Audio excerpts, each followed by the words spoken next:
Hey everyone, welcome back to the channel. In today's video, I will show you exactly how to add a search bar in WordPress menu in 2025. Now, a search bar is going to help your visitors find your content easily, and it gives your website a professional and user-friendly look. So whether you are using Elementor, Astra, or any of the basic WordPress theme, this method works perfectly. So without further delay, let's get straight into it. So first of all, you need to come here on the website WP admin panel of your website. So here you just have to log in with the help of your website credentials if you haven't already.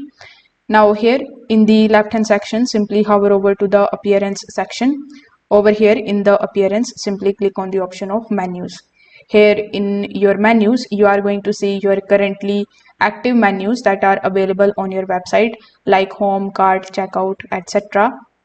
So some of the modern themes in 2025, like we have Astra, Blocksy, GeneratePress, etc., includes a search icon feature automatically.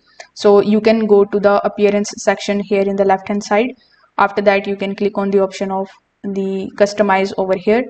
Then you need to go to the header option over here, and here in the header, as you can see, I already have the search icon available, but if it is not available in your theme, you just have to check it over here in the header section. After that, you just have to take a look at the option of this search bar.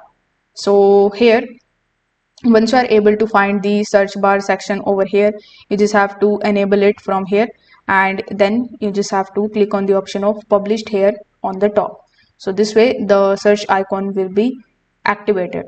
Now if it doesn't work this way, you can also try the second method, in which you can just simply go to the plugin section and click on the option of install plugin.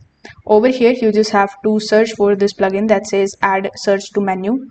So here, once you are able to find the plugin, you just have to activate and install it on your website, and it will also just going to create a search bar on your WordPress website. So if this video helped you out, make sure that you like this video and subscribe to the channel. Thanks for watching.